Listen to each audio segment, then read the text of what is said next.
Chapter 1. The night was late. The food on the table, which Claire Sterling had reheated again and again, grew cold once more. Ethan Hawthorne was still nowhere to be seen. Today was her 27th birthday. By tradition, he was always supposed to come home to be with her. Worried something might have happened, Claire picked up her phone and dialed his number. The phone rang for a long time before he finally answered. Through the receiver, Ethan's voice was low. "What's wrong?" A faint, sharp pain pricked at Claire's chest. He had completely forgotten it was her birthday. She swallowed the bitterness in her heart and spoke. "When are you coming back? I'm waiting for you to have dinner." Ethan's tone was cold. "Don't wait for me. I have work to do at the office." As soon as the words left his mouth, he hung up. Claire clutched her phone, her hand frozen in midair. Just before he'd hung up, she had clearly heard Leela Vance's voice on the other end. She unlocked the screen, navigated to Leela's Instagram feed, and tapped on it. Sure enough, Leela had posted a new story just 10 minutes ago. "Every single second with you by my side is worth remembering." The post was a 9-photo grid of her on various outings. In every single picture, without exception, a man's hand was visible. Claire recognized that hand in a single glance. They had been married for 5 years, in love for 10. She knew everything about him. He had once used that hand to place a ring on her finger.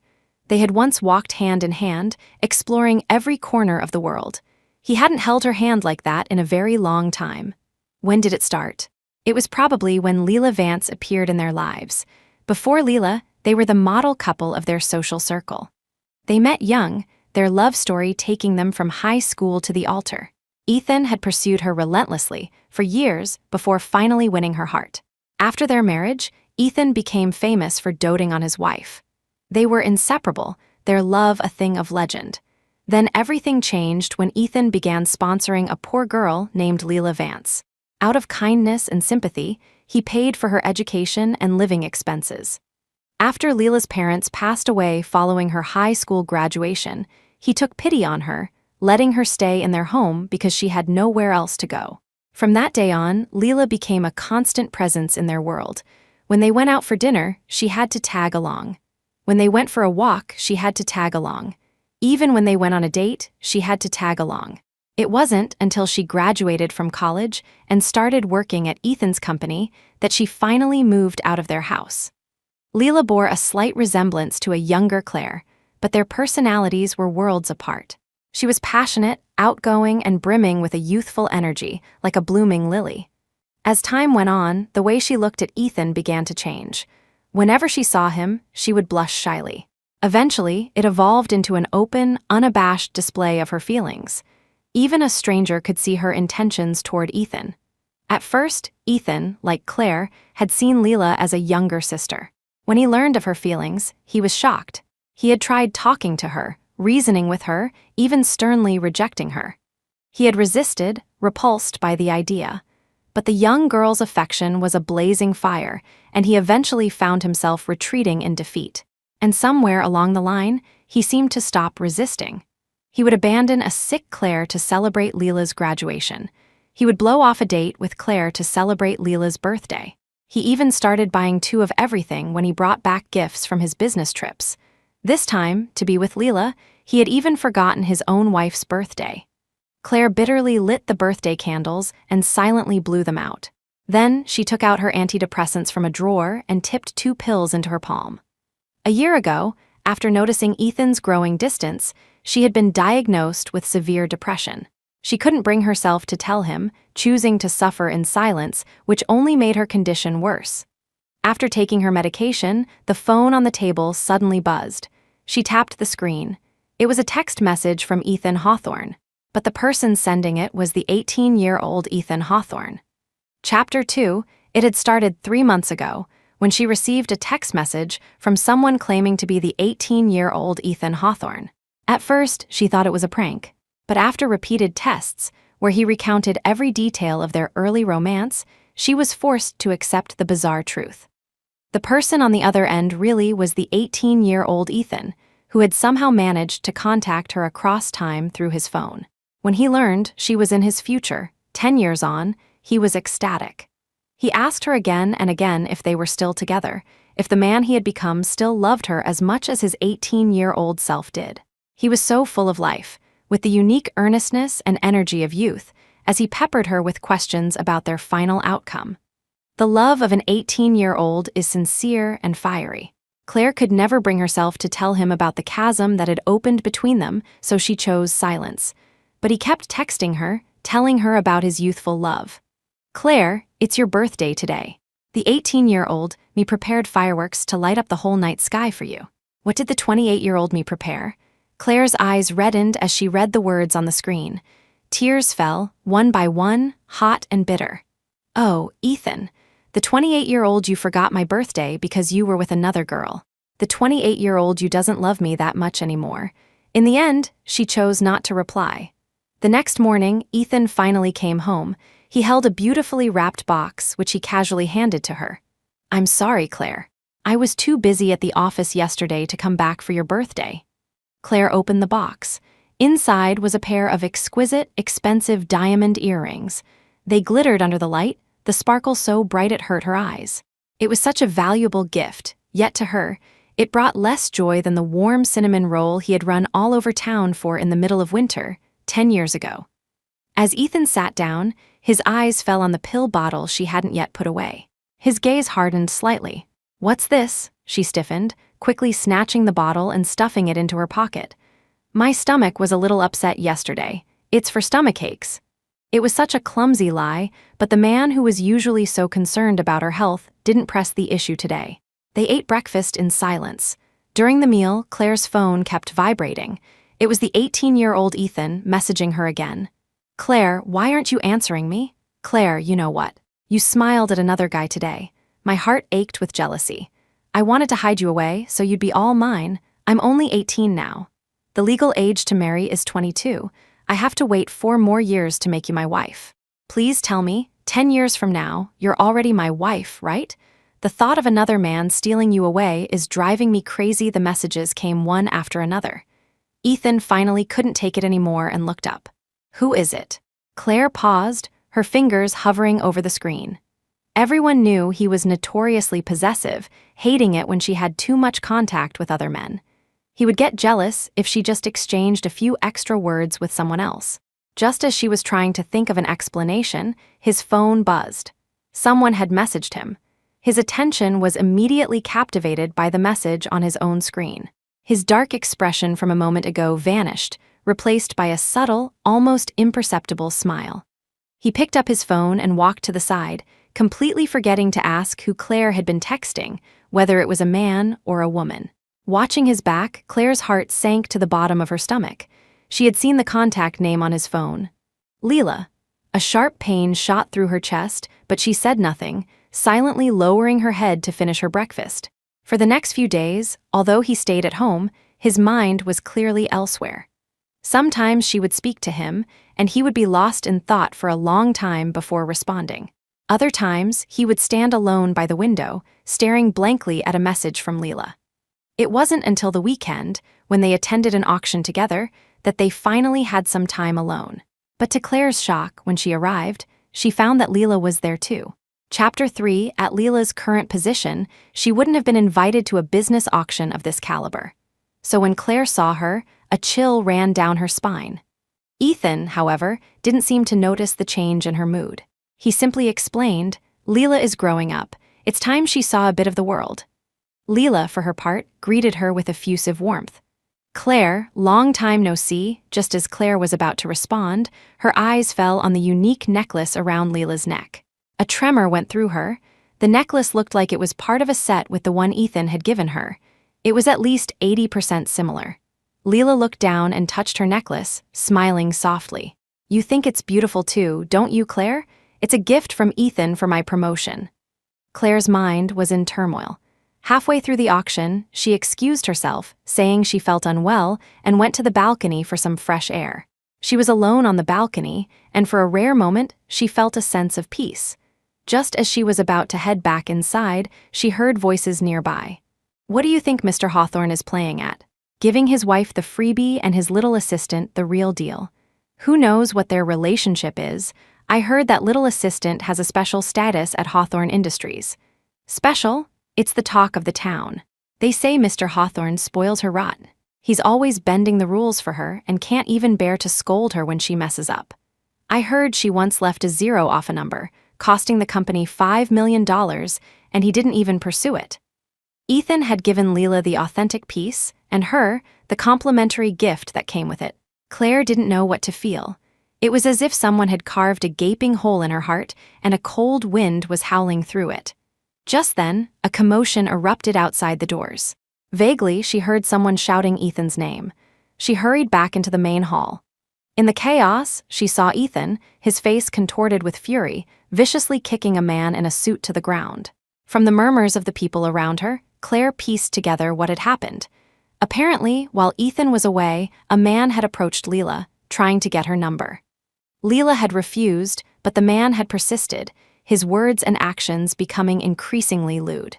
Ethan had returned just in time to see them standing too close, and he had immediately resorted to violence. His eyes were bloodshot. He was truly enraged. Given his status, no one dared to intervene. Looking at the blood on the floor, Claire worried he might actually kill someone. She rushed forward and grabbed his arm. "Ethan, that's enough." But he seemed not to recognize her, still lost in his rage. He violently shoved her away. Claire hadn't expected him to use so much force. She stumbled back several steps and fell heavily to the ground.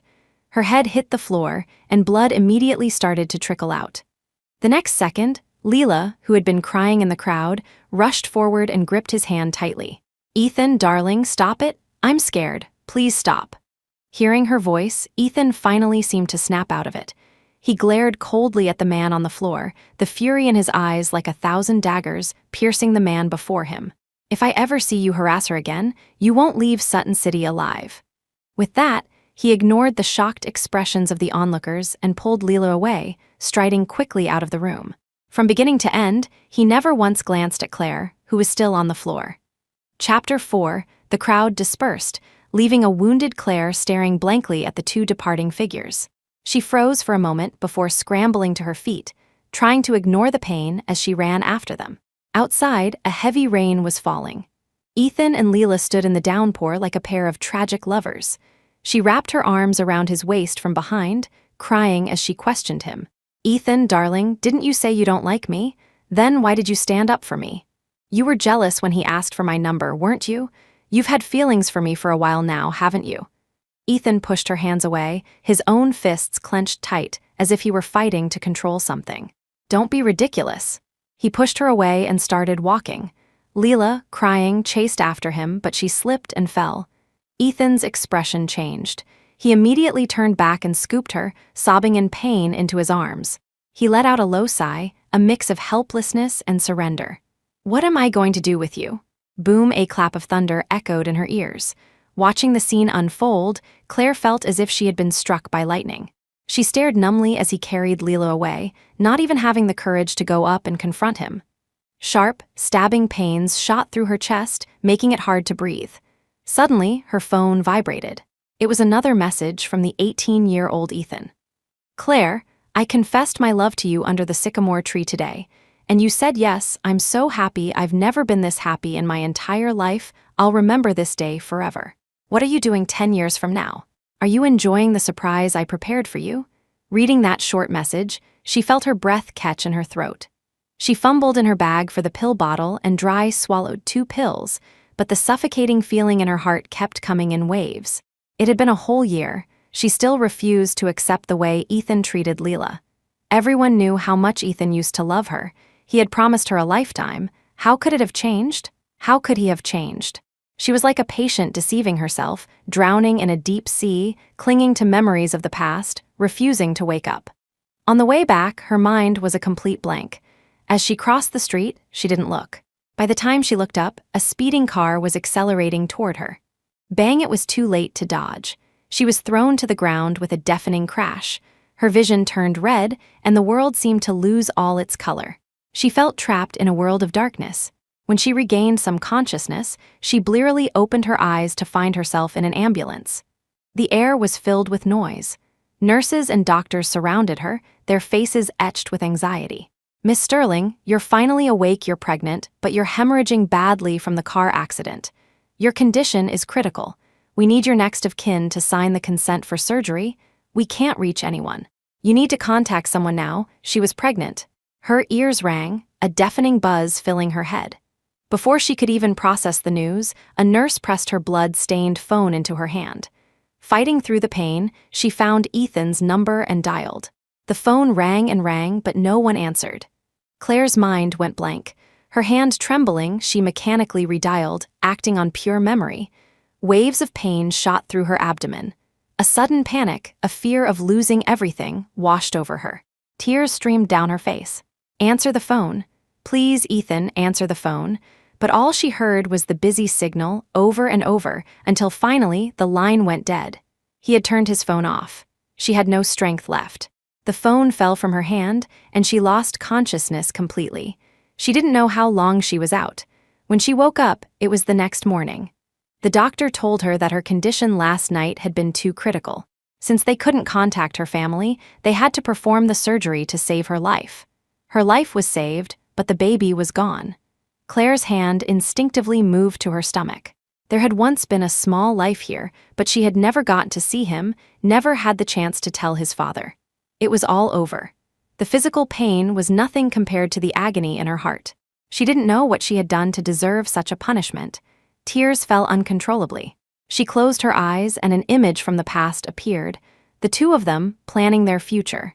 He had said his greatest wish was to have a son and a daughter with her. He would teach their son about business, and she would teach their daughter to paint. Their family of 4 would never be separated, but now he wouldn't even answer her calls. As she wept alone, a nurse came in to remind her to go to the first floor to pay the bill. Claire forced her emotions down, clambered out of bed despite the pain, and made her way to the first floor with a thick stack of reports. With every step, the pain in her abdomen intensified. She bit her lip, her face as white as a sheet. When she finally reached the payment hall, she saw a familiar figure in the distance, holding a stack of forms and walking into a doctor's office. She followed in disbelief. A moment later, she saw Ethan helping Leela out of that same office. Claire's mind went blank with a roaring buzz. Her eyes red, she walked toward them, her voice trembling. "He wasn't busy. He was here at this very hospital." "Where were you? I called you all day. Why didn't you answer?" Seeing Claire here, Ethan was momentarily shocked, but the expression was fleeting. He glanced at her, his tone flat. "What's the matter? Leela has a cold, I was taking care of her." My phone was on silent. His casual explanation felt like a plunge into an icy abyss. In his eyes, their child was less important than Leela's little cold. Chapter 5 people bustled around them, but standing in the crowd, Claire felt utterly alone. Her hands crumpled the medical reports she was holding, her body trembling uncontrollably. After a long moment, she finally spoke, her voice choked with a sob. "Ethan, did you know that yesterday our baby was gone?" A flicker of shock crossed Ethan's eyes. He took a sharp step forward. "You were pregnant." Yes, she had been pregnant. But the father had been completely unaware, too busy taking care of another woman. Before she could say another word, Leela, who was beside him, let out a series of sharp coughs and pretended to collapse. Leela, his attention snapped back to Leela. Ignoring Claire completely, he wrapped a protective arm around Leela and rushed back into the doctor's office. Watching his retreating back, Claire's heart felt like it was splitting apart. The man who once treated her as if she were more important than his own life now couldn't care less about her. His gaze, his love, it had all been transferred to Leela in an instant. At the same time, her phone began to vibrate again and again. She shakily pulled it out. The screen was filled with a dense wall of text from the 18-year-old Ethan. "Claire, is the 28-year-old you eating properly? You were just in the hospital for a stomachache, and I was so scared. You have no idea how much it hurt me to see you frowning in pain. The 28-year-old me must have nursed you back to health, right? I can't wait to jump 10 years into the future and make you my wife. Claire, I love you so much." Claire stared at the loving words on the screen, unable to hold back her tears any longer. They streamed down her face. How could someone who had once loved so deeply just stop? "Ethan, how could you forget? You were the one who said you loved me first." The day she was discharged, Claire took a taxi home alone.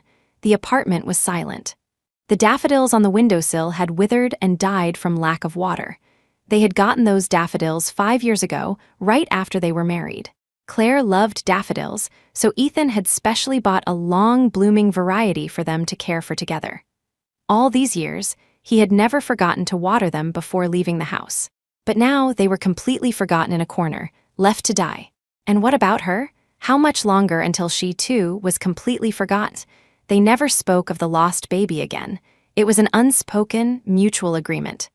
The child was gone. Talking about it would only bring more pain.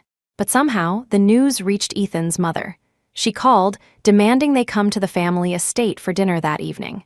Ethan came back from the office to pick her up. Sitting in the passenger seat, Claire noticed some crumbs wedged in the seat crack. Ethan was a neat freak. His office and his car were always impeccably clean. The mess must have been left by someone else. And the only person besides Claire who ever sat in his passenger seat was Leela. Seeing Claire wipe the crumbs away with a tissue, he frowned slightly. "I was giving Leela a ride home earlier. She said she was hungry, so she ate a bag of chips in the car. You know how she is, always a bit childish. Don't hold it against her." Claire gave a bitter smile. How could she hold it against her? Even when their love was at its most passionate, she had never been allowed to eat in his car. Once, when she was starving, she had eaten a piece of cake in the car, and he had sulked for ages. He immediately drove to a car wash and had it cleaned from top to bottom. He doted on her, indulging her every whim except for this one thing. Back then, she had laughed at him. "You're such a neat freak. What if we have kids someday? Are you going to forbid them from eating in the car too?" He had furrowed his brow, looking genuinely conflicted. "I'll teach them better from a young age. I won't let them develop such a bad habit." The man who had once been so principled had now so easily made an exception for Leela Vance. Half an hour later, the car stopped in front of a villa halfway up the mountain. Mrs. Hawthorne preferred quiet, so she had built her home far from the city center. As they got out of the car, a servant immediately came to greet them. "Young master and madam have returned." Inside, the elder Mrs. Hawthorne was already seated at the dining table. When she saw them, she simply nodded, saying nothing. Chapter 6, Claire could barely taste her food. Although it was a Hawthorne family rule to eat in silence, the atmosphere had never been this heavy, and Mrs. Hawthorne's expression had never been so grim. After the meal, Mrs. Hawthorne finally spoke. "I know everything. If I hadn't asked, how long were you two planning to hide it from me?" Claire and Ethan both knew she was talking about the baby. They could only lower their heads in silence. "Claire, it's not that I'm trying to criticize you, but you were far too careless. How can someone who's pregnant be so reckless? I let it slide when you were just being your usual scatterbrained self, but now you've gone and lost your own child." Bringing up the baby was like rubbing salt in her wound. Claire bowed her head, her eyes welling with tears. Usually, Ethan would have stepped in to defend her. But now, he was just scrolling through his phone, seemingly waiting for a message from someone, without even sparing her a glance. Mrs. Hawthorne huffed coldly. "And you, Ethan, that Leela Vance is just a college student you sponsored. It's gone on long enough. She doesn't come from a good family. You should keep your distance from her, before she latches on and you can't shake her off." Hearing his mother slander Leela, Ethan, who had been impassive just a moment ago, suddenly changed his expression. He looked up at Mrs. Hawthorne, his eyes filled with displeasure. "Mom, Leela isn't the kind of person you think she is. Who has been whispering this nonsense in your ear? I know who I associate with. I don't need anyone else's opinion." As he spoke, his cold gaze swept over Claire, clearly implying that he believed she was the one who had been stirring up trouble with his mother. An indescribable pain filled Claire's heart. She remembered when she was 20, and he had eagerly brought her home to meet his parents for the first time. Even then, Mrs. Hawthorne hadn't been fond of her, her words laced with criticism. But Ethan had held her hand tightly in front of everyone and declared, "I'm the one who pursued Claire. My greatest wish in this life isn't fame or fortune, it's to be with her forever. If I can't marry her, I'd rather never marry at all." His words had silenced everyone. No one dared to find fault with her after that. But just now, when his mother had criticized her, he had turned a deaf ear. Only when Leela was mentioned did he become invested, jumping to her defense. Claire's heart ached with bitterness.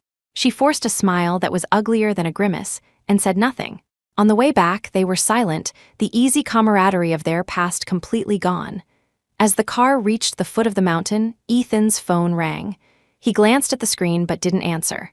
A moment later, it rang again. This time, he finally answered. After he hung up, his expression changed instantly. He pulled the car over and turned to Claire. "There's an emergency at the office I need to handle. Can you take a taxi home?" When the call had come in, Claire had accidentally glanced at the screen. The caller was Leela Vance. She had seen it clearly. Even knowing his trip was a lie, she didn't expose him. She just silently got out of the car. The moment she was out, Ethan's car shot forward like an arrow released from a bow. Watching the car disappear, a tear slid down Claire's cheek. This was yet another time he had abandoned her for Leela. She didn't know how many more times she could endure it. It was still miles from the suburbs back to the city center. She walked to the side of the road to hail a taxi. It was late, and taxis in the suburbs were scarce. She tried for a long time, but no one would stop. She could only walk and wait. As she walked, it suddenly started to pour. In the heavy rain, cars sped past her, splashing dirty water all over her, but not a single one was willing to stop. Claire was a complete mess, soaked and freezing. Her high heels had rubbed her ankles raw, and they bled with every step. It hurt so much. The physical pain mingled with the pain in her heart, making it almost impossible to breathe. Just then, the phone in her pocket vibrated again. It was the 18-year-old Ethan. "Claire, it's raining here. I just walked you back to your dorm. Are you okay? When it rains, does the future me still pick you up and take you home every time, just like I do now?" Chapter 7, the rain fell so heavily that the world blurred into a gray haze. Staring at the message on the screen, Claire's eyes immediately turned red. She closed her phone without replying. By the time she finally got home, her face was deathly pale from the cold. Trembling, she fumbled in a drawer for her antidepressants, frantically pouring a large handful into her palm and chewing them dry. The bottle was almost empty. It looked like she would need to go in for another checkup soon. Because she hadn't replied to the 18-year-old Ethan, he had been relentlessly messaging her. "Claire, what's wrong? Why aren't you answering my messages? Did the 28-year-old me do something to make you angry?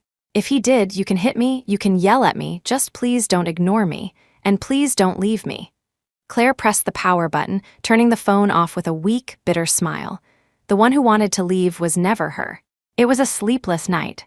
Claire must have had a fever, because she tossed and turned, her body feeling as if it were being roasted over a fire one moment and plunged into a freezing sea the next. It was agonizing. When she finally made it to dawn, her throat was, as expected, hoarse. Getting sick after being caught in the rain yesterday was inevitable. She remembered how, in the past, Ethan would get incredibly anxious over the slightest discomfort she felt, brewing her ginger tea and bringing her hot water. But last night, he hadn't come home at all. Claire coughed a few times, got up, and put on a coat to go to the hospital.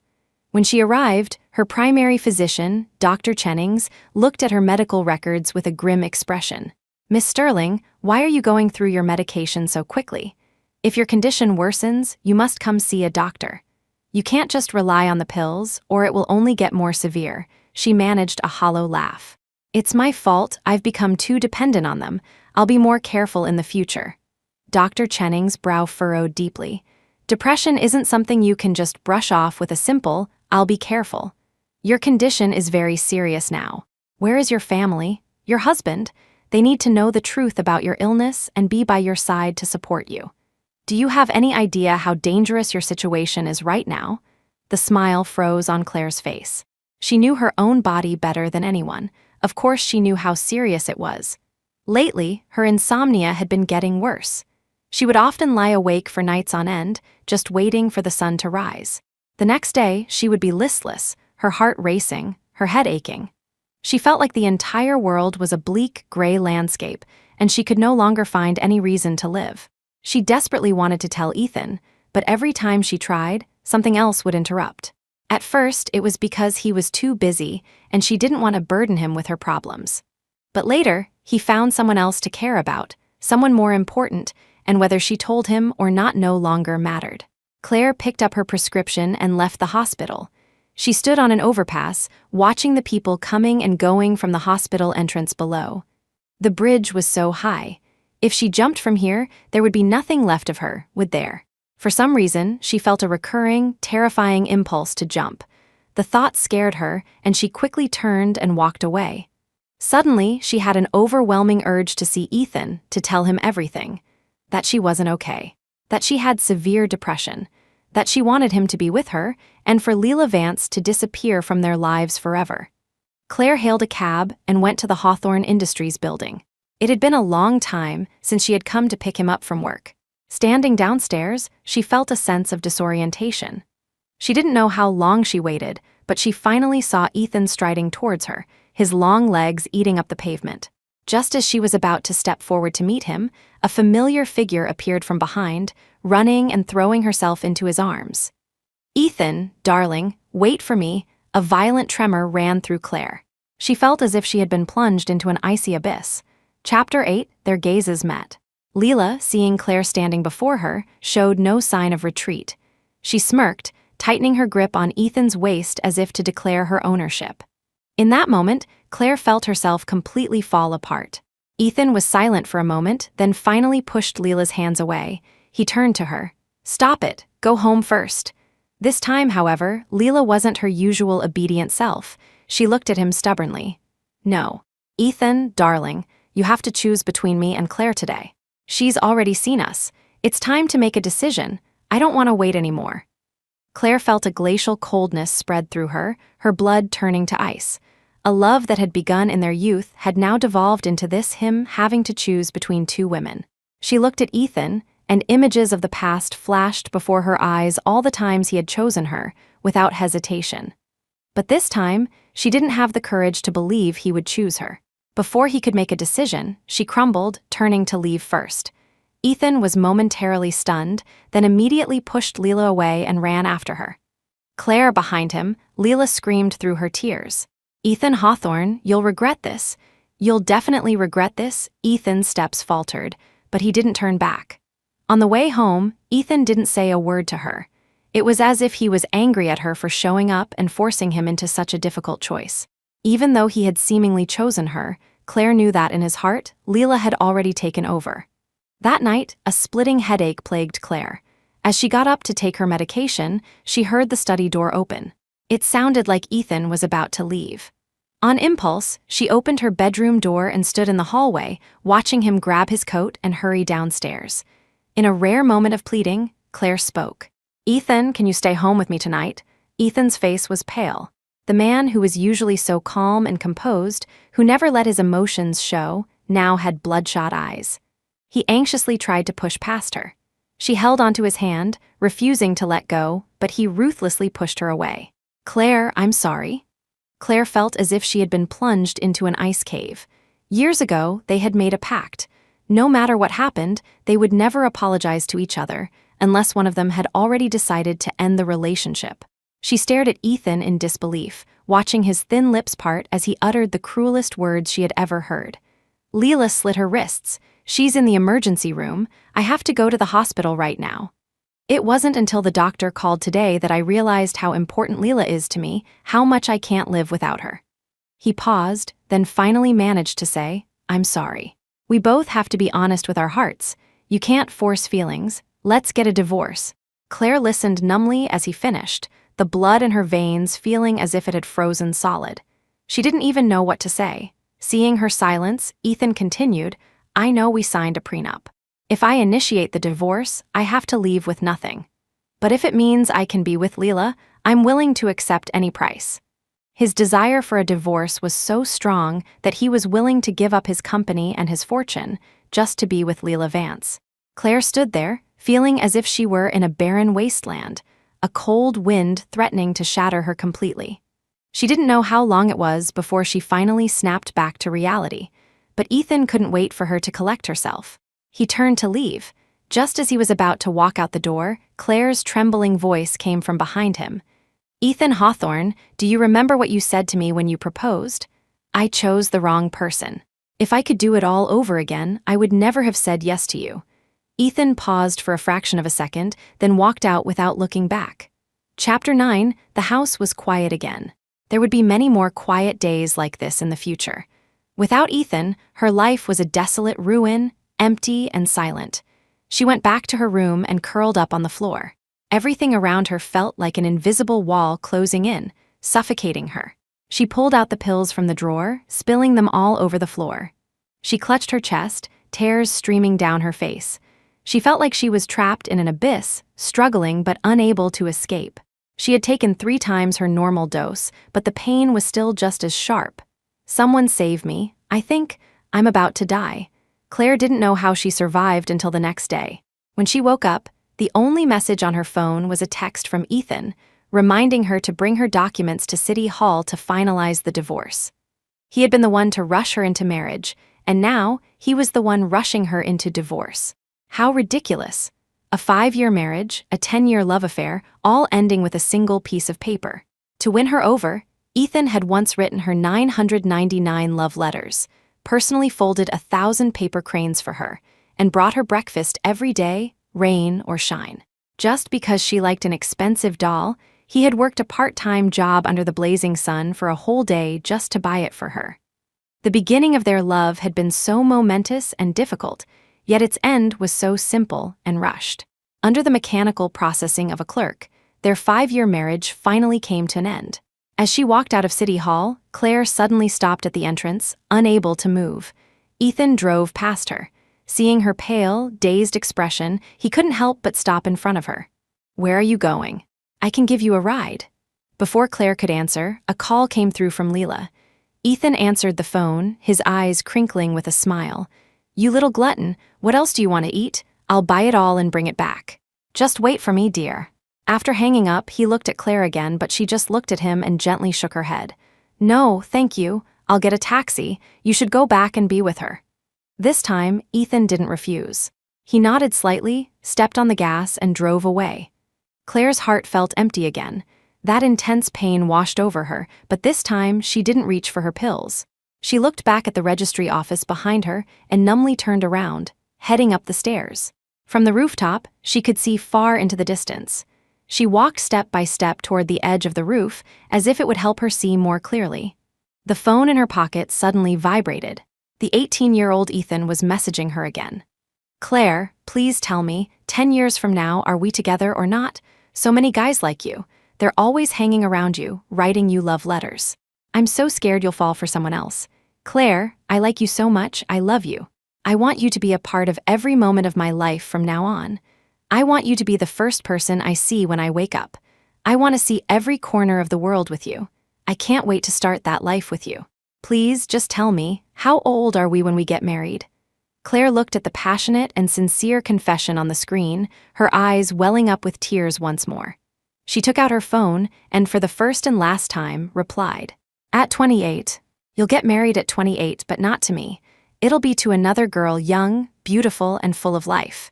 Ethan Hawthorne, the 28-year-old you. He stopped loving me a long time ago."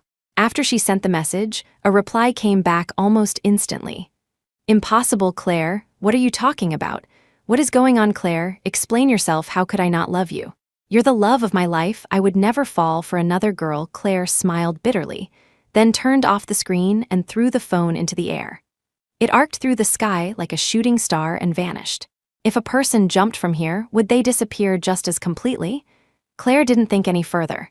She closed her eyes and, without hesitation, leaped backward. Ethan, who had just driven a short distance away, suddenly remembered that he had taken both copies of the divorce certificate. He hadn't given Claire hers. He quickly turned the car around and drove back. Just as he reached the entrance, he heard a rushing sound, like something was falling rapidly. Ethan froze and jerked his head up. The next second, Claire's desperate and tragically beautiful face crashed down right before his eyes. "Claire, Claire," a familiar voice called out to her. Claire struggled to open her eyes. Where was she? The underworld? After a fall from that height, she should have been dead. As her eyes scanned her surroundings, a familiar face appeared before her. Ethan Hawthorne, the 18-year-old Ethan Hawthorne. He was wearing a blue and white school uniform, looking at her with an anxious expression. A cold shock ran through Claire. She shot to her feet, only to find the entire class staring at her. This was school. She had been reborn. Chapter 10, seeing the familiar look on her face, Ethan let out a sigh of relief. He reached out to take her hand, but she turned away, avoiding his touch without a word. "I know I was wrong for not coming to find you sooner," Ethan said, his hand faltering, a hint of hurt in his eyes. Please don't be mad at me, okay? A wave of heat washed over her face. The sun was scorching, almost blinding. Ignoring Ethan, Claire walked quickly to the classroom door and began to survey her surroundings. Claire, Ethan whispered, carefully taking her hand. I went to get you a Gatorade. Please don't be angry. Ethan Hawthorne. Claire's voice was still a bit hoarse, her face as cold as ice. She wiped the sweat from her cheek. Stop following me. She needed time to think. If Claire's life before had been smooth sailing, then meeting Ethan had been the start of a series of cruel jokes played by fate. As one of the most popular figures in school, Ethan had always had many admirers. The moment he made it clear he was pursuing Claire, the friendly gazes from her female classmates had changed. From friendly to jealous, from admiring to suspicious. Someone had even said, Claire, aren't you a brainiac? Why are you getting into a relationship so young? Thinking back now, it was disgusting. These people valued love more than friendship. The moment the person they liked showed interest in her, they immediately turned on her, unleashing their malice. Claire had grown to hate this kind of situation. So, when Ethan's face suddenly turned pale, Claire had no intention of staying. Her gaze wandered around, a hint of nostalgia in her eyes. It hadn't all been good, but at least it was her youth. Before the class was even over, her mom called. Before answering, Claire saw dozens of texts from Ethan. She ignored them. Hello? A cheerful female voice said in her ear. Claire, honey, your teacher told me you fell in gym class. Do you want me to come pick you up? No, it's okay, Claire said, her eyes turning red as she spoke to her mother again. She forced a smile into her voice. Mom, I went to the nurse's office and put some ointment on it myself. The break was short. After a brief chat with her mother, Claire saw Ethan standing at the door. He was holding a tube of ointment, his face etched with worry. But Claire's gaze merely brushed past him, not lingering for a second. Ethan bit his lip and called out, Claire. This made everyone look up, except for Claire, who was engrossed in a textbook she hadn't seen in years. The boy behind her tusked and poked her in the back. Ooh, the school heartthrob is here for you. Don't touch me, Claire said coldly, looking at him. You made me mess up my writing. The boy pouted and fell silent. Ethan couldn't bear it any longer. He strode over and knelt beside her, saying earnestly, Claire, I really know I was wrong. Please forgive me. Just forgive him already. What's with the attitude? She's just putting on a show. The surrounding whispers made Claire's expression even more strained. Ethan was still looking up at her eagerly. Claire put her pen down with a thud, her voice cold. Ethan Hawthorne, she said, meeting his eyes, I don't like you. Stop bothering me. Chapter 11, everyone knew that Claire and Ethan's feelings were mutual. Claire had only held back from accepting his advances before the college entrance exams because of her grades. So when she spoke so decisively, a collective gasp went through the room. Strangely, Ethan didn't press the issue. His expression was a mixture of understanding and surprise. I get it, Ethan said, placing the ointment on her desk. He stood up and said to Claire, I will never give up, Claire. Trust me, the Ethan of the past had certainly said those words. It hadn't stopped him from falling head over heels for another woman 10 years later and saying the exact same thing to her. No one stays the same forever, not Ethan and not Claire. It was as if after dying once, her love had shattered like broken limbs, falling to pieces. Claire didn't want to dwell on the deeper meaning of Ethan's words. The teacher for the next class walked in just as Ethan was about to leave, teasing him. You're here every single day without fail, aren't you? Ethan hurried out with a quick, hello, teacher. Even after 10 years, the knowledge she had painstakingly learned and her instincts for studying hadn't faded. Besides, in this body, her memory and comprehension were much stronger. Claire had always been a top student. A little review would be enough to catch up. She had the foundation to get into a top-tier university. She thought about the university she had chosen back then, and an endless wave of bitterness washed over her. To accommodate Ethan's average grades, Claire had chosen a top-tier university far from home. Because of that, she hadn't been able to make it to her mother's funeral to see her one last time. It was a pain that had haunted her for the rest of her life. What had the past Ethan done? He had rushed to her side in a snowstorm, holding her tight as she cried, her voice hoarse, and without a moment's hesitation, booked the next flight out. Claire, Ethan's eyes had been red too. Now that your auntie is gone, I'll be here to protect you. It was only when she got to the hospital that Claire learned her mother had been holding on, waiting for her. If she had been studying at the best university in their city, which was also one of the best in the country, she could have made it back in time. But she couldn't blame Ethan. The only person she could blame was herself. What if she hadn't gone with him back then? If she hadn't chosen a school 1,000 miles from home, she could have at least seen her mother one last time. A light tap on her desk brought her back. The physics teacher looked at his star student, who was lost in thought, with a hint of helplessness. After class, Claire stood at the office door with her book. "Teacher," Claire said seriously, "there are still some things I don't quite understand. Could you explain them to me?" "Of course." After a few problems, the teacher frowned. "Claire, I've always had faith in you, but what's going on with these questions? You can't let your grasp of these basic theorems get rusty." "I understand," Claire said calmly. After all, it had only been a short time, and she hadn't had a chance to memorize everything. The old her would have been crushed by such criticism, but the 27-year-old Claire was much more composed. "Thank you, teacher. I'll come to you whenever I have time." "All right," the teacher said after a moment's thought. "I don't object to you dating Ethan Hawthorne, but it absolutely cannot affect your grades. While the Ivy League might be a bit of a stretch, you can definitely get into other top universities in the country." "Teacher," Claire's eyes shone brightly, "my goal is the Ivy League." Chapter 12. On her way home, Claire's mind was still buzzing with the analysis from her teachers.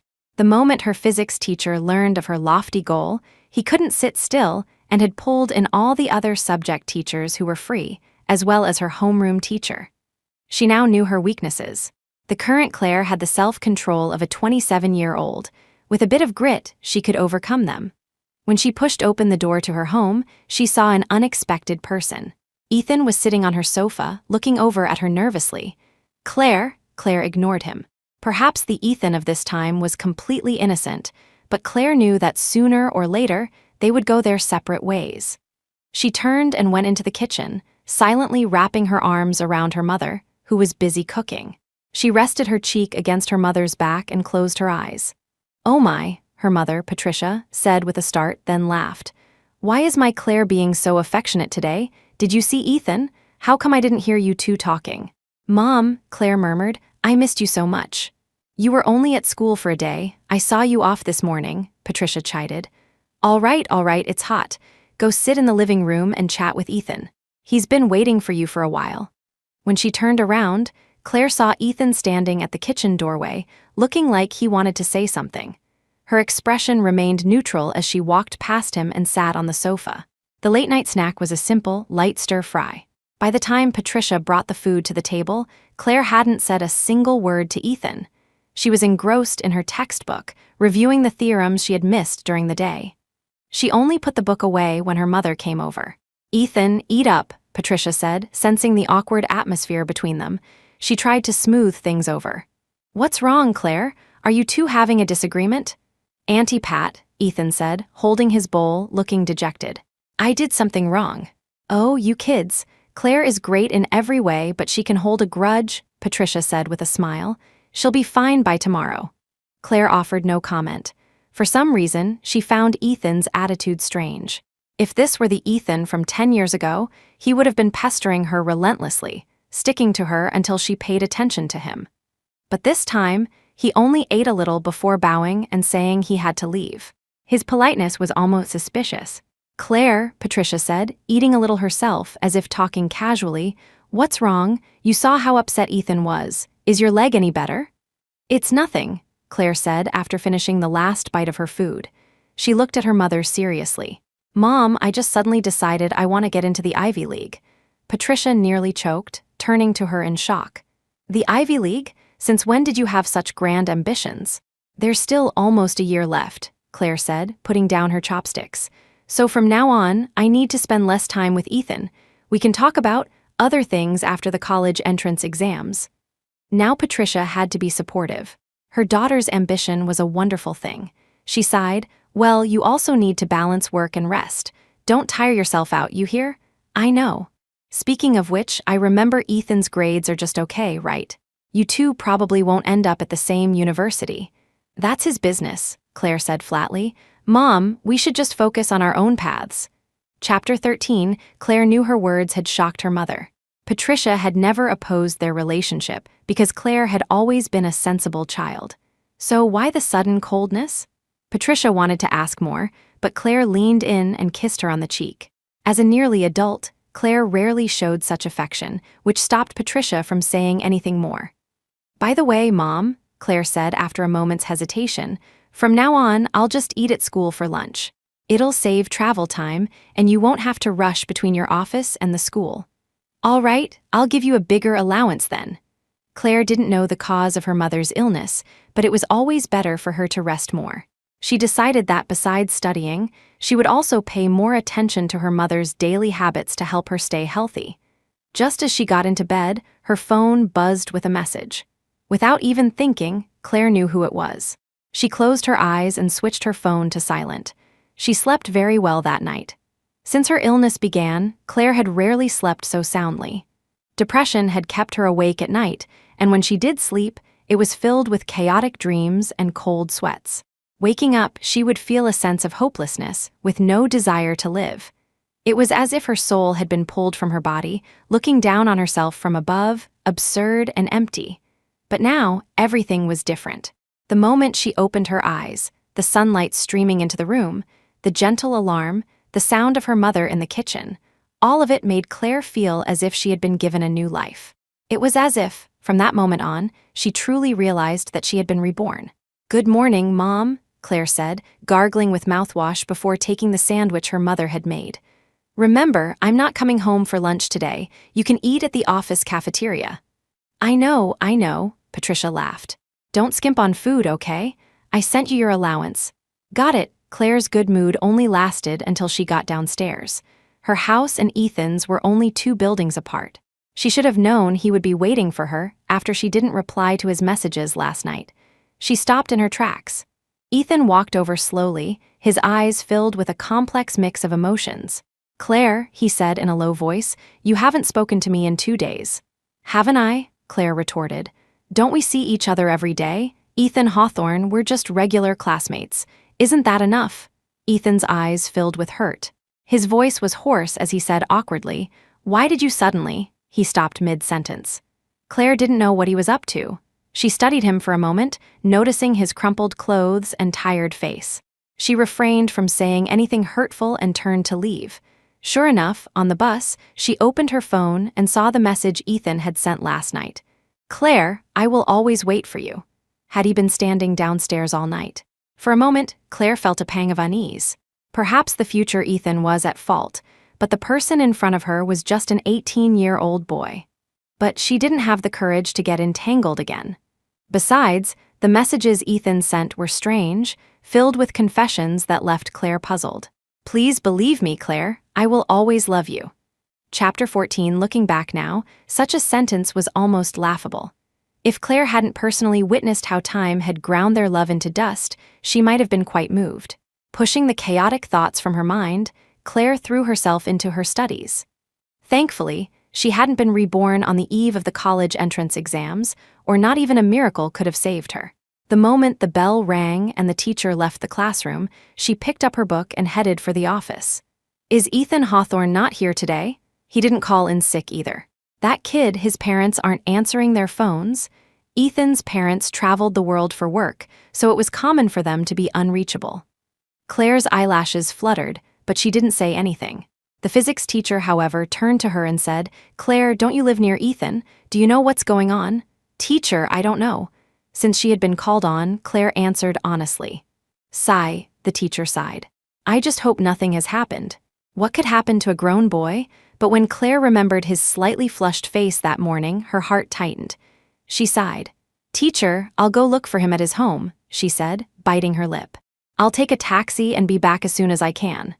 The teacher was surprised, but her homeroom teacher said, "All right, send us a message when you find him. And be careful, you hear." Wasting her precious study time to look for someone, Claire's face was tense. The taxi driver, seeing her in her school uniform, chuckled, "Little lady skipping class." Claire said wearily, "No, I'm looking for someone." Sure enough, at the bottom of her apartment building's staircase, Claire saw Ethan. He was clutching his phone, which had a black screen, and was sitting on the steps, looking dazed. The driver, who hadn't left yet, was stunned. "Hey, what's going on here? Sir, could you please help me get him up?" The moment she touched Ethan's arm, the searing heat of his body startled them both. The driver exclaimed, "He must have a high fever, let's go." To the hospital, Ethan felt someone moving him and managed to lift his head. His dull eyes lit up the moment he saw Claire. Claire, he was so excited that his already hoarse voice cracked, and he started coughing violently. The driver helped him into the back seat, and Claire sat beside him in silence, texting her teacher. "Claire, thank you for coming for me," Ethan said in a low voice. "I cough, don't talk," Claire said flatly. "I'm only here because my teacher asked me to be." She informed her teacher that she might need to take the rest of the day off. After getting approval, she put on a mask. Ethan looked hurt, but Claire simply said, "I don't have time to get sick." Getting sick meant going to the hospital for shots, which was a huge waste of time. Ethan understood the unspoken message that she saw him as a hindrance to her studies. A bitter look crossed his face. The vulnerability he usually tried so hard to hide now came to the surface due to his illness. "It wasn't me," he murmured. "Why are you treating me like this?" Chapter 15. Claire didn't quite hear him. She frowned and turned to look at him. "What?" "Nothing," Ethan said, suddenly snapping back to reality. He forcefully suppressed the grievances in his heart and shook his head. "I was just saying, maybe you should go back first. I'll at least stay until you're registered." The taxi driver, worried Ethan's fever would cause complications, drove as fast as he could to the hospital. When they got out, Ethan tried to pay, but Claire pushed his hand away without a second thought. "Thank you, sir. Drive safely."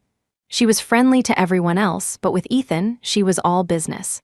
She let him stumble along, burning with fever, without even offering a hand to steady him. Claire couldn't deny it. She was taking her anger out on him. What was the point of all those vows and promises if they were just empty words? She had given her heart in exchange for another, only to find that his love had rotted from the inside out. She had become a thorn in his side, a shameless obstacle in the path of their new love. It was as if she were the one who had committed a terrible crime, as if she deserved the fate she had gotten. Claire's face was a tight mask as she slapped his ID on the counter. "Hello, I'd like to register a patient." The nurse, unfazed, said, "Oh, a fever? Let's get a temperature." Ethan collapsed onto one of the metal benches in the hospital, his breathing a little ragged. His face was flushed, and the nurse looked at him with pity. She took out a thermometer, and the reading was 102 degrees Fahrenheit. Any later and he might have suffered brain damage. "You sit here. Let your little girlfriend get you some water." A shot was unavoidable. Claire placed the ID back in Ethan's hand, watched him get his IV drip, and then turned to leave. Ethan wanted to stop her, but he bit his lip, tears welling in his eyes. He didn't dare. "Hey," a sharp-eyed nurse called out. "Where are you going? You can't leave. Family members have to stay. Don't you have any sympathy for your boyfriend?" "He's not," Claire almost exploded, but she managed to hold it in, biting her lip. "Fine." Ethan visibly relaxed. Claire sat down next to him, showing no intention of offering any comfort. Ethan's phone was dead, so he could only lean over to see what she was doing. On her screen were various solutions to a math problem. Explained by a famous online tutor, Claire had used the extra allowance from her mom to buy online courses. "Claire," Ethan said sadly, "are you really not going to talk to me anymore?" She had just finished a problem. Otherwise, she wouldn't have bothered with such a pointless discussion. She turned her head and said coolly, "Haven't I been a good enough classmate?" It was true.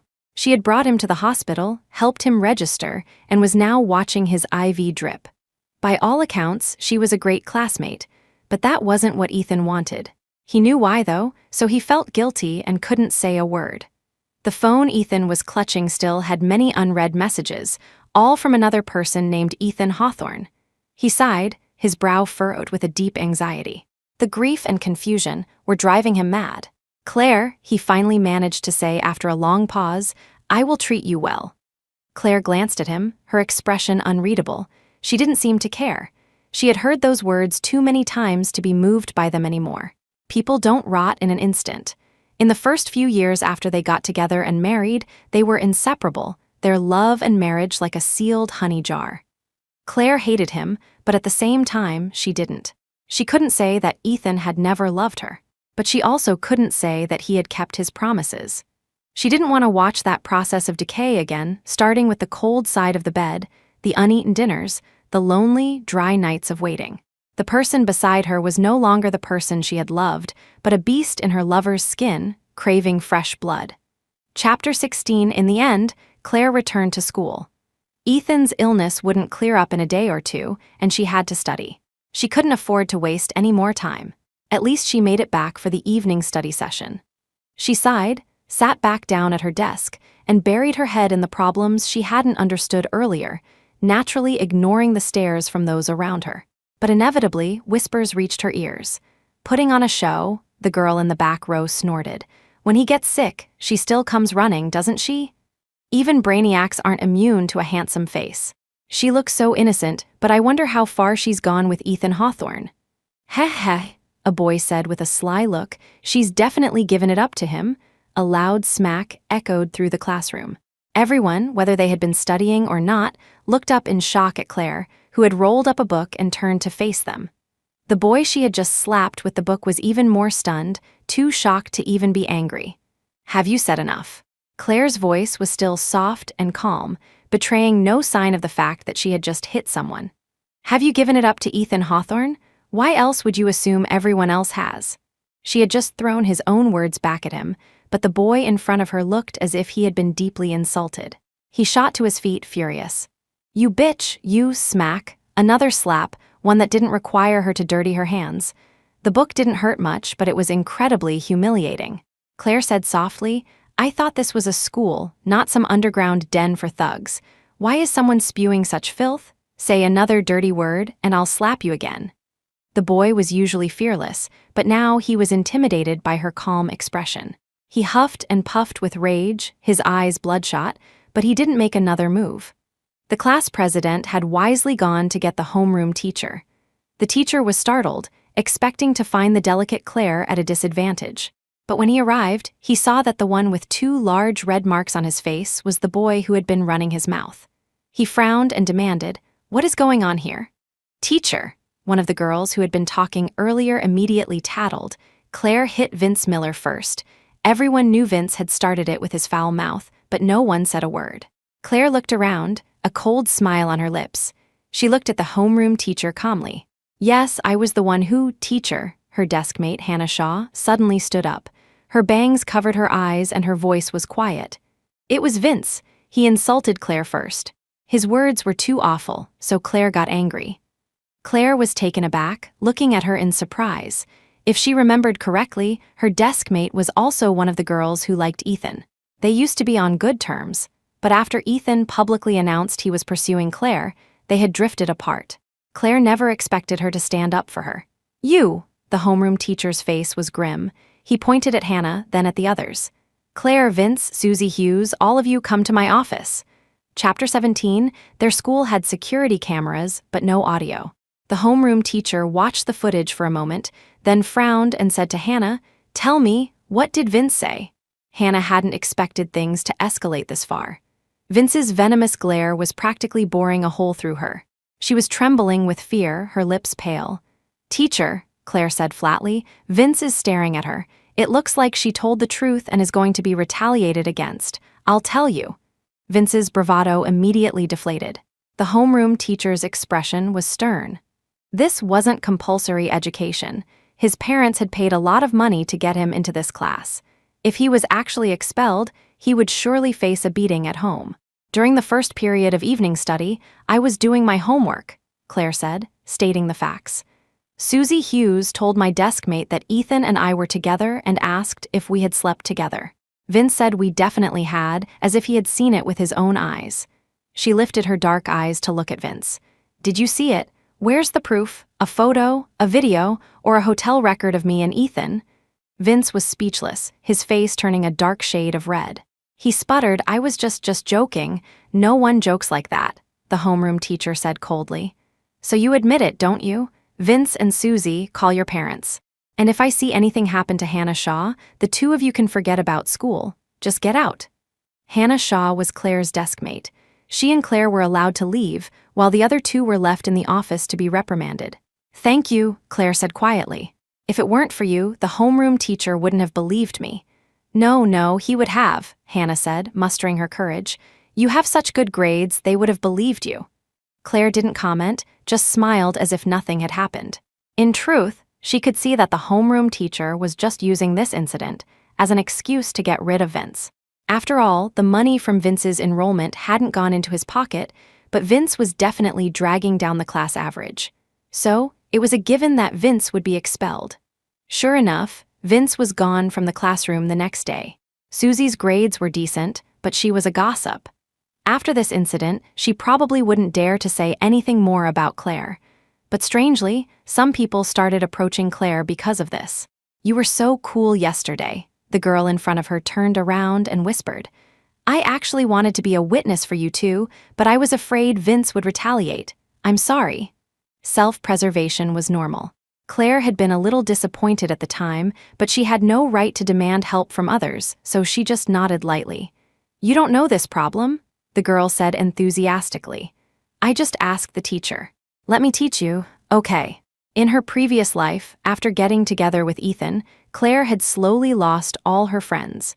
She hadn't expected that in this life, by doing nothing, she would become closer to her classmates.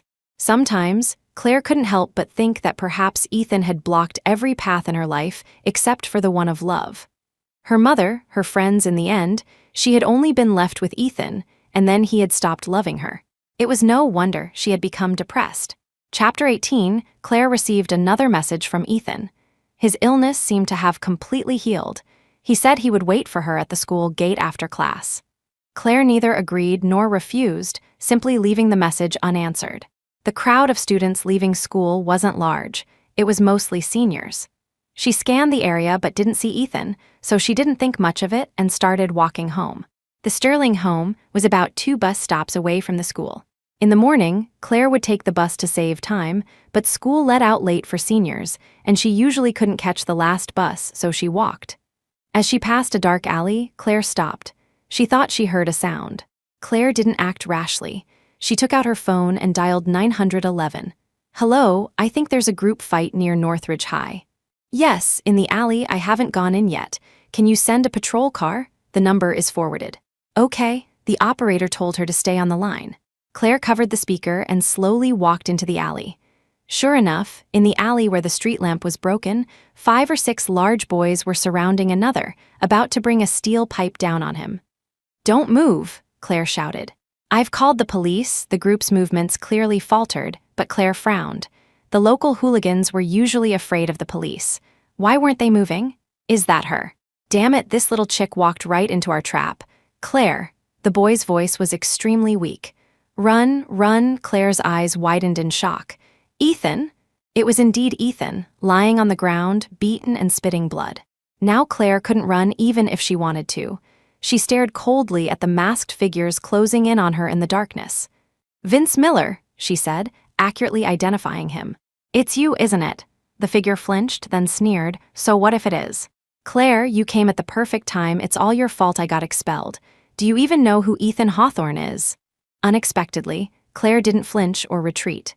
She stood her ground and said calmly, maybe if you were attacking me, you could rely on your father's influence to get away with it.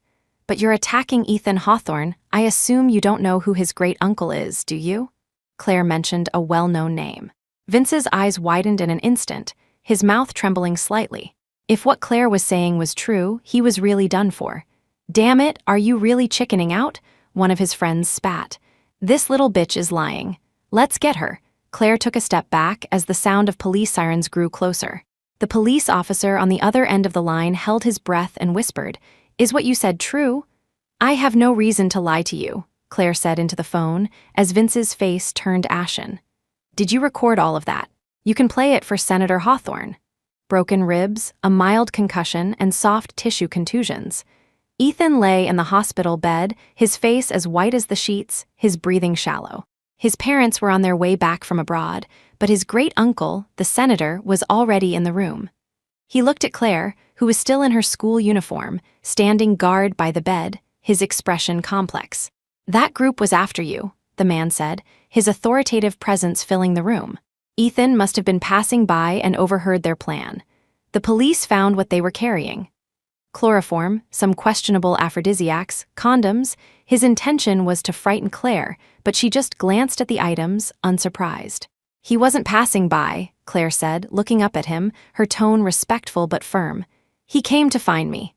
Chapter 19. Although the group had been targeting Claire, she was still a victim. The man couldn't very well be too hard on a child. He turned and left the room in silence. In Claire's hand was Ethan's phone.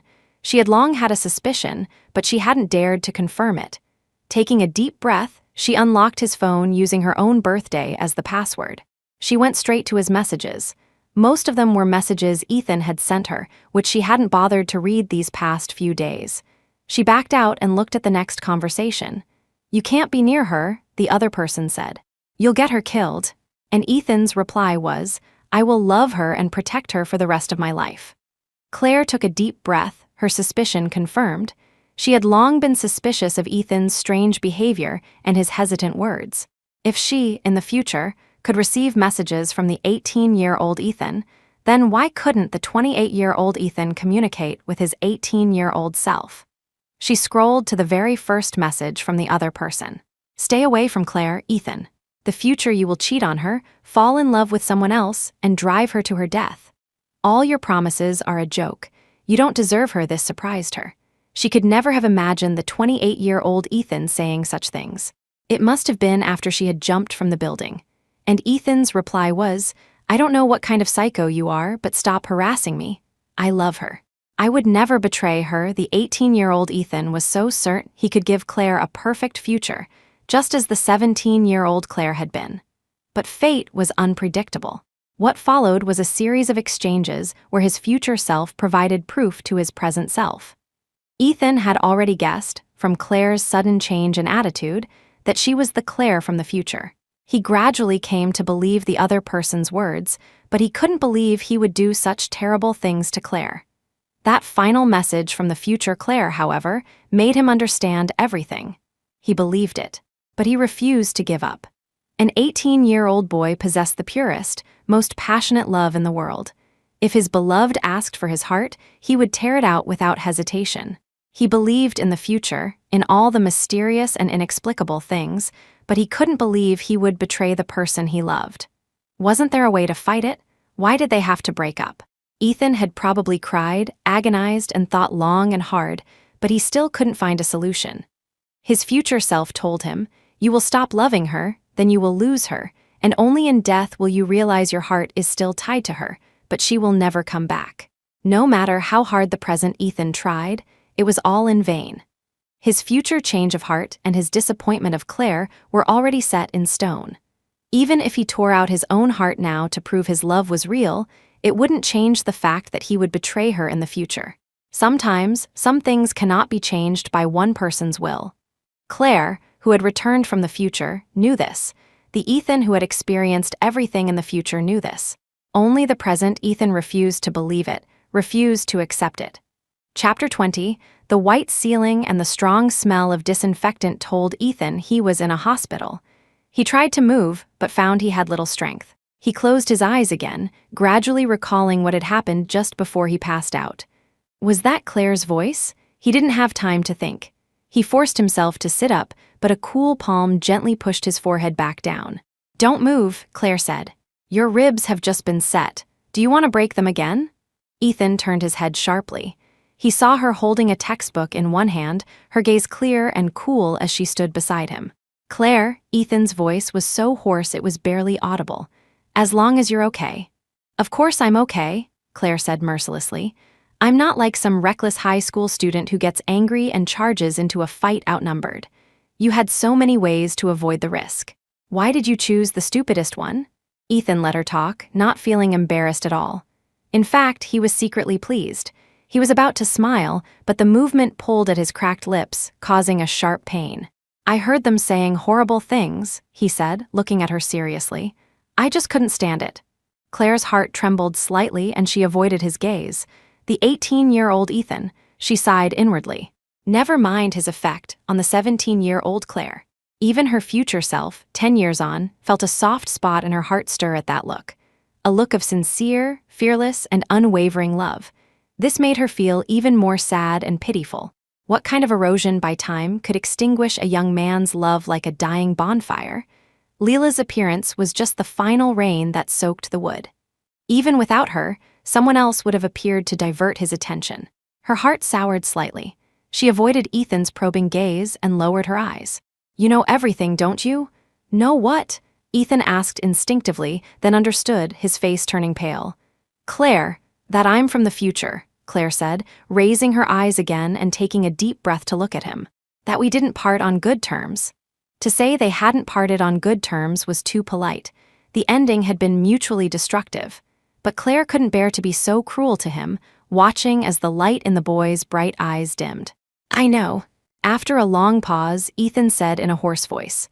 "But Claire," his eyes slowly filled with moisture, "you're back. Doesn't that mean we can have a different future?" "I'll change. I won't be like that other Ethan. I won't betray you. I'll love you with my life." "Ethan, you really didn't pay attention in your civics class," Claire murmured. "The fundamental nature of things doesn't change based on matter is independent of human consciousness, remember. This isn't something that can be changed just because you say so." She was about to say more, but she suddenly froze.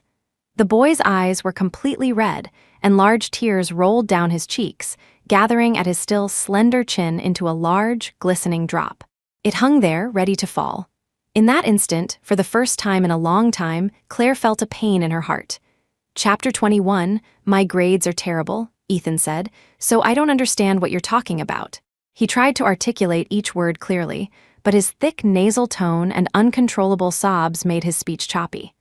Claire felt a pang of sympathy and said softly, "Well, you're a science student anyway. It's fine if you don't understand." "But Claire," he said, his brow furrowed, his voice choked with sobs, "we haven't even gone through the process yet. Are we just going to give up because of a predetermined outcome? When you used to encourage me to study, you always told me that grades don't decide everything." He spoke with such conviction that he almost had a point. Claire nearly got swept up in his logic. The only sound in the room for a while was Ethan's suppressed sobs. She was silent for a long time, her lips moving slightly. He looked at her expectantly, but under his gaze, the words Claire spoke were so cruel. "Ethan, have you forgotten?" Her voice was soft, almost cottony. "You haven't experienced it, but I have. I don't want to go through that pain again to try again. I'm not wrong for feeling this way." Ethan stared at her blankly. The girl lowered her eyes, packed her school bag, and said to him, "Since you're awake and your parents are back, I'm going back to school. Get well soon, Ethan." She turned and left, her back as thin as a fluttering butterfly. Her ponytail swayed against her smooth neck. Ethan's gaze followed her until the hospital room door closed, separating them. He didn't speak for a long time. The news had already spread like wildfire through the school. When Claire returned to the classroom, the once noisy environment fell silent. She paid no mind to the probing or scrutinizing glances. She had been through this many times before. Unexpectedly, Hannah Shaw came over. "Claire," she whispered, "let's walk home together from now on. We live pretty close." "Yeah, Claire," the girl in front of her added. "My family lives in the same complex as yours. Let's walk together." A warmth spread through Claire's heart. This friendship might just be a beginning, and they might not have any contact after graduation, but in this moment, she felt a sense of peace. "Okay," she smiled, "but I won't wait for you. Finish your evening study homework quickly." "Ah, Claire, you have to teach me too." After waving goodbye under the streetlights, Claire went home. She saw a pair of unfamiliar shoes in the entryway and tensed, pursing her lips. "Claire," a woman with a gentle voice and an elegant demeanor said from the living room, "Do you remember me?" "Hello, Auntie Alina." Of course, she remembered. In her previous life, she had lived with her for 10 years. This was Ethan's mother. "Mrs." Hawthorne smiled and gestured for her to sit. Her mother, Patricia, came out with tea. "Claire's home. Do you remember? This is Ethan's mother." "I know. You've grown so much in a blink of an eye," Mrs. Hawthorne said, patting her head. "Patricia, I remember your daughter's grades are quite good, right?" "Yes." Patricia's expression immediately brightened at the mention of this. The school had recently held a mock exam before the review period, and Claire had ranked in the top 10 in her grade. "Sigh, she's a hard worker. I haven't been much help." "Claire," Mrs. Hawthorne turned to her again, smiling. "I know you and our Ethan are very close. Would you be willing to do your auntie a favor and persuade him to study abroad?" Claire froze, looking at her, at a loss for words. Chapter 22, in her previous life, Claire had no idea that Ethan's parents had planned to send him abroad. She clearly remembered that during this time, she and Ethan were already developing feelings for each other. Ethan's pursuit of her had been relentless, so of course, he wouldn't have told her about this. His grades weren't terrible, but they weren't great either. Given his family's financial situation, going abroad was indeed the best option. Auntie Alina, Claire said after thinking for a moment, I can try, but Ethan has a mind of his own. He might not listen to me. The smile on Mrs. Hawthorne's face became more genuine. I know Ethan always listens to you. If you're the one to persuade him, he definitely won't be so resistant. Claire's expression was indifferent. She didn't take her words to heart. It was impossible that Ethan's mother didn't know her son liked her. Yet in her previous life, when she was with Ethan, she had never heard any of this gossip. It must have been Ethan who had shielded her from it all. Thinking back on these details now, it was all proof that Ethan had truly loved her. But when compared to the final outcome, that love seemed all the more tragic and bloody. If the Ethan of the past had suffered so much, only to abandon her with his own hands in the end, Claire just wanted to ask him, what was the point? No one had forced him to love someone else, and no one had forced him to spend all his energy and effort on her. After marrying Ethan, she had sometimes sensed Mrs. Hawthorne's subtle disapproval. It turned out the signs had been there from the very beginning. Patricia came out with the last dish, but Mrs. Hawthorne stood up holding her exquisite handbag. I have to go, she said with a smile. Oh, won't you stay for a bite? Patricia asked, startled, wiping her hands. The food is all ready. No, thank you. My husband is waiting for me, and so is Ethan. It's rare for us to be home, she said, her smile gentle as she patted Claire's hair. Come visit us sometime. But Claire turned her head, subtly avoiding her touch. The atmosphere became a little awkward. Claire pursed her lips and said, Mom, I'll walk Auntie Alina out. All right, Patricia's expression was also a little strained. Come back soon, the food will get cold. Mrs. Hawthorne could see that she had something to say, so she quietly walked out with her. Claire's walk out only extended to the elevator. While they waited for the elevator, she looked up at the woman. Auntie Alina, she said sincerely, you can rest assured. My family can't hope to measure up to yours, and we have no intention of trying. Right now, it's your son who is pestering me. Do you understand? Mrs. Hawthorne's face turned cold. Claire, what do you mean by that? I mean, Claire repeated calmly, your son's refusal to go abroad has nothing to do with me holding him back. I wish he would stay as far away from me as possible. I'll be sure to tell Ethan exactly what you said, Mrs. Hawthorne said, taking out her phone with a recording app open and smiling coldly at Claire. I hope he'll come to his senses. Feel free to do so, Claire said, raising her eyes, a hint of weariness in her voice. Please see yourself out, and please don't come again. My mother works hard to cook, and your behavior is very rude. Claire held her breath until she got back to her room and slammed the door. She saw her mother sitting at the dining table, looking a little dejected. Mom, she said, plopping down and grabbing a piece of roast duck, dipping it in sauce and stuffing it into her mouth. This is delicious. Patricia looked like she wanted to say something, but in the end, she just sighed and smiled. Slow down, no one's going to steal it from you. Chapter 23, while Ethan was recovering in the hospital, Claire's school life was peaceful. They started their review classes, and after a dizzying monthly exam, they finally got a much-needed break. I totally bombed my math test this time.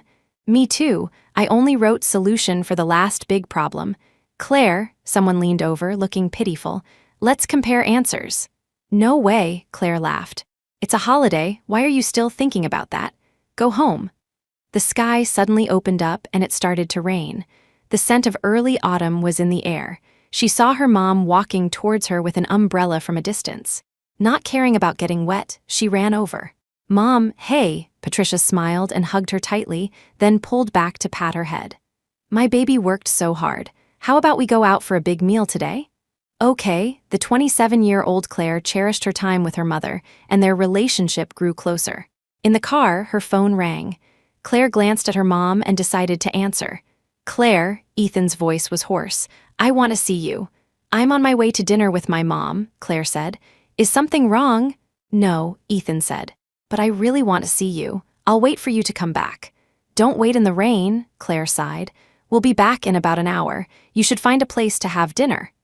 After hanging up, she met her mother's gaze in the rearview mirror and couldn't help but smile. It was Ethan. Patricia looked awkward. I know, it's okay, Mom will eat faster. They soon arrived at the restaurant. Patricia had already booked a private room. While they waited for the food, she hesitated for a long time before turning to Claire. I've always trusted you, she said in a low voice, but there are some things a mother has to say. Claire, I'm not against you dating, especially since you're so wonderful. But we must protect ourselves, not get hurt, and not let people look down on us, you understand? Mom, Claire said bluntly, we're mother and daughter. Is there a need to beat around the bush like this? I know you saw that Ethan's mom clearly doesn't want me involved with her son, right? Patricia was taken aback, then said helplessly, I can't hide anything from you, you little genius. But she's not an easy person to deal with. So what if Ethan likes you? You're both still just kids. I know what I'm doing, Claire said, feeling warmed by her mother's heartfelt words. She smiled. Besides, I have no plans to date. The college entrance exams are just around the corner. Ethan is a good kid, Patricia said, her brow furrowed with worry.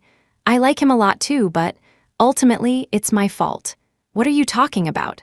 Claire put down her chopsticks and said seriously, you've done nothing wrong, not at all. If Ethan's mom wants him to marry into a family of equal social standing, that's her business. Our family is perfect with just the two of us. After a long pause, a smile appeared on Patricia's face. She nodded. Claire is right.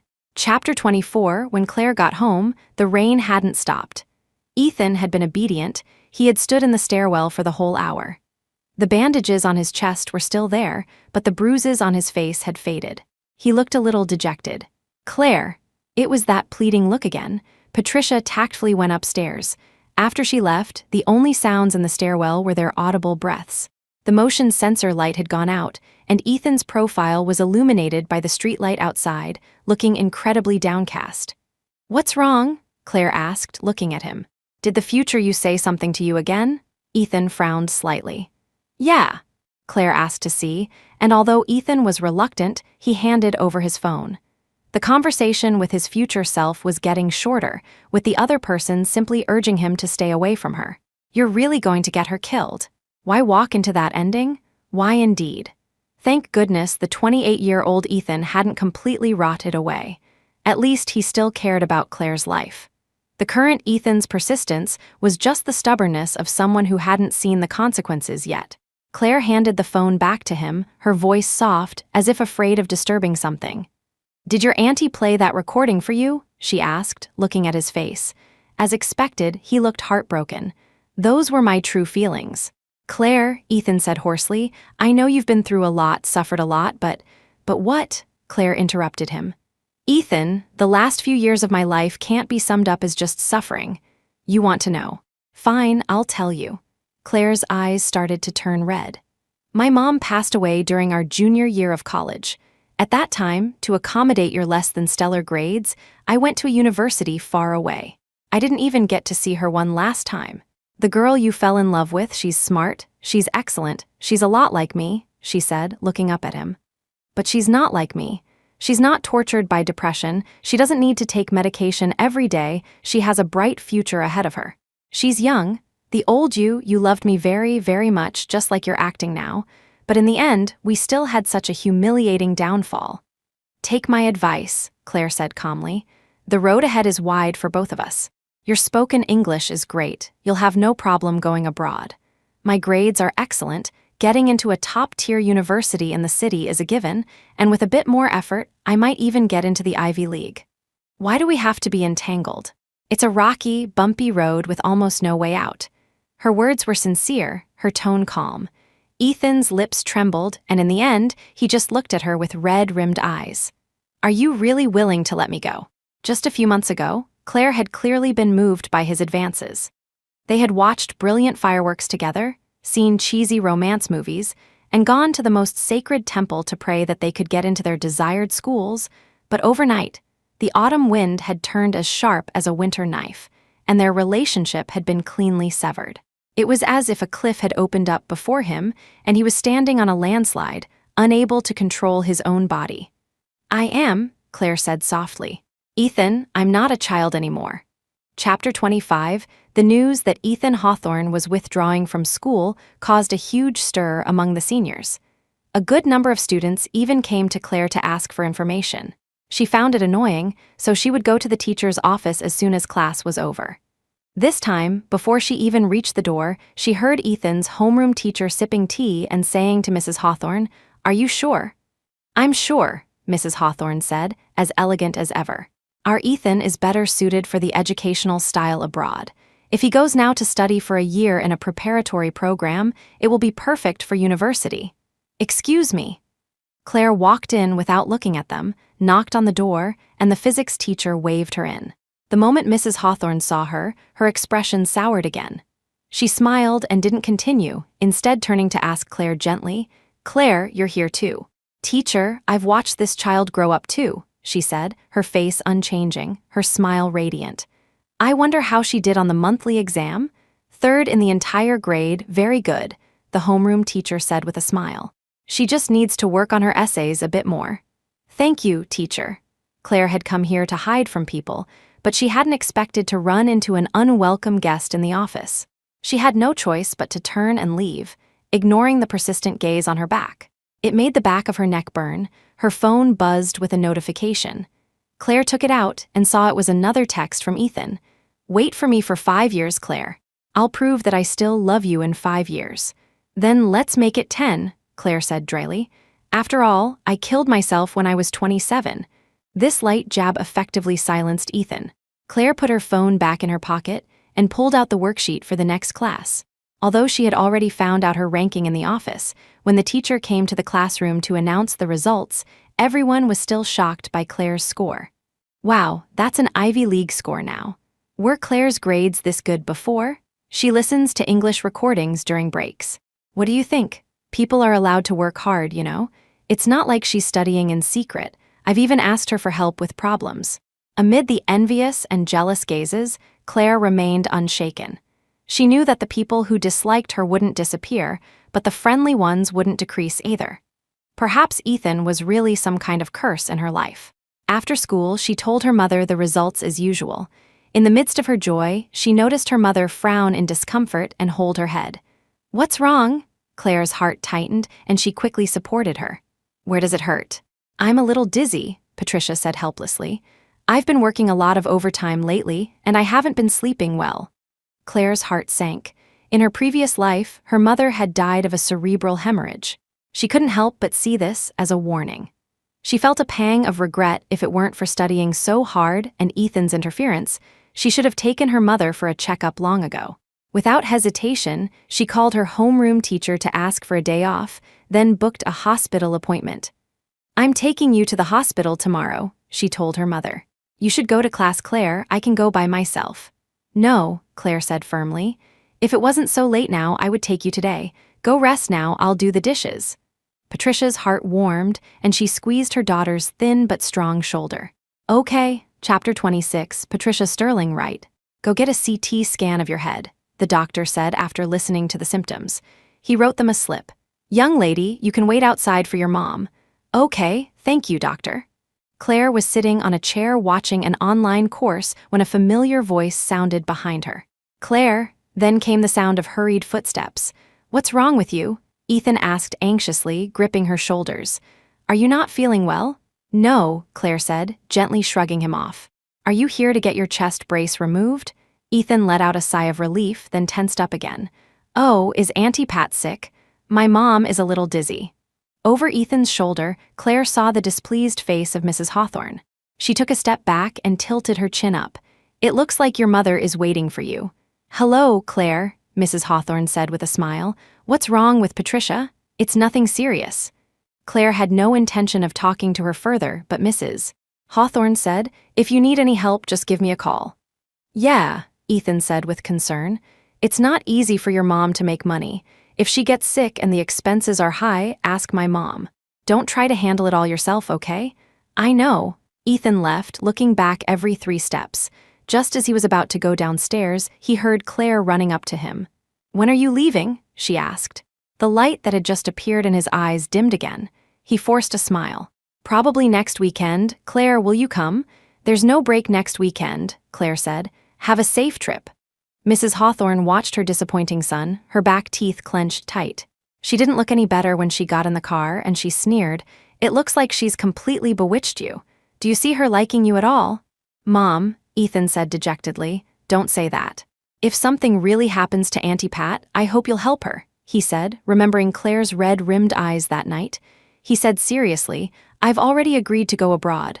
I'll study hard." "Fine," Mrs. Hawthorne said impatiently. "Patricia and I aren't enemies. If she really came to me for help, would I not help her? You don't need to meddle." "You came just in time. It was discovered early," the doctor said, pointing to a shadow on the film. "It's a very small brain tumor. It looks benign. We can observe it, but it's best to have it removed sooner rather than later." Claire felt a wave of fear. In her past life, she had been alone and far away, and she hadn't known much about her mother's illness. It must have been related to this tumor. This time, they had discovered it early. Her mother should be fine now. Chapter 27. Patricia, however, was hesitant. She said in a low voice, "Doctor, my daughter is at a critical stage right now, and there's no one else at home to take care of me. Can we do it later?" "That's fine," the doctor said readily. "But you must be very careful during this time. Don't overwork yourself." Claire knew that neither of them had any free time right now. Fortunately, Patricia was a long-time employee at her company, so she could ask her boss to reduce her workload. She squeezed her mother's slightly cold hand, knowing that she wasn't as calm as she appeared. Her heart ached, and she said softly, "We'll do it during winter break at the latest." "Or after your college entrance exams?" "Winter break," Claire said. "Either that or right now." Patricia nodded helplessly. In the clear blue sky, a plane streaked across. Claire looked at the flood of messages from Ethan on her phone and sighed softly. "Claire, even though I knew you wouldn't come, I still stood at the security gate and waited for you for a long time. I don't know why the future me would change his mind. If he appeared in front of me, the first thing I would do is pin him to the ground and beat him up. Betraying you, deceiving you, it's too terrible. I can't believe I would do something like that, so I chose to go abroad. I want to tell you that things can be changed. Claire, I love you." Ethan was gone. In that moment, Claire felt a sense of emptiness. She turned off her phone and sighed softly. Going their separate ways, not interfering with each other, he would take his high road and she would take her low. Perhaps this was the best outcome. To keep all that innocent, fervent love sealed away in the memories of their youth was for the best. During winter break, Claire accompanied Patricia to the hospital for the surgery. Just as the doctor had said, thanks to the early discovery and her rest over the past few months, her recovery was smooth. Mother and daughter had their New Year's Eve dinner in the hospital, but they didn't feel lonely. After all, home is wherever they were together. At midnight, her phone chimed with New Year's blessings. A call came from across the ocean, the background filled with the sound of fireworks and firecrackers. "Ethan," she said first, "Happy New Year." "Claire," Ethan said, slightly out of breath. "Happy New Year. I wish you success in your college entrance exams." Countless tests followed, and Claire's grades steadily improved. After Patricia was able to move around on her own, Claire returned to school and threw herself back into the sea of questions. In the blink of an eye, the college entrance exams were over. Chapter 28. On the day the results were released, Patricia was so nervous she could hardly breathe. Claire, on the other hand, sat beside her calmly, though she was secretly clutching a water bottle. Before the webpage even finished loading, a call came from the admissions office. "Is this Claire Sterling? We would like to cordially invite you to study at our university." Mother and daughter looked at each other, and both let out a sigh of relief, followed by a cheer of elation. The news that Claire had been accepted into Peking University's physics department had been spread by Patricia to the point that even the neighborhood dogs knew about it. Claire herself wasn't overly excited about it. A person with the mind of a 27-year-old and the brain of a 17-year-old couldn't very well be smug about her self-control. Besides, her former self hadn't been bad, just that she could be better. But on the day she received her acceptance letter, Claire knew that her destiny was about to be completely rewritten. On the other end of the phone, after a long silence, the boy sighed softly. "Congratulations," he said with a laugh. "Even my mom says you're amazing." "What about you?" Claire asked, returning the favor. "Have you chosen a school?" I have, Ethan said seriously. Claire, see you in 4 years. Claire's 18th birthday also fell during that hot summer. For her second 18th birthday, she didn't want a big fuss, but clearly, Patricia and Hannah thought otherwise. Patricia simply invited all the kids out to eat. Outside the bustling buffet restaurant, the city's night view was laid out before them. Claire saw the sky suddenly light up outside the window, and tiny fireworks were reflected in her pupils. Wow, for a moment, everyone stood at the floor-to-ceiling window watching the brilliant fireworks. Claire's heart stirred slightly. She looked towards the door, but there was no one there. She had thought it was Ethan setting off the fireworks, just like in her past life, 4 years later. A soft love song was playing in the KTV room. Classmates who hadn't seen each other in a long time were joking around. The moment the door opened, everyone fell silent. It was Claire. 4 years had matured her. Her eyes held a quiet, scholarly air. She wore no makeup, just a pair of non-prescription glasses. Her dress was simple, but her aura was extraordinary. Hannah immediately raised her hand. Come sit here, Claire smiled and walked towards her. The brainiac was pretty before, and she's still so pretty now.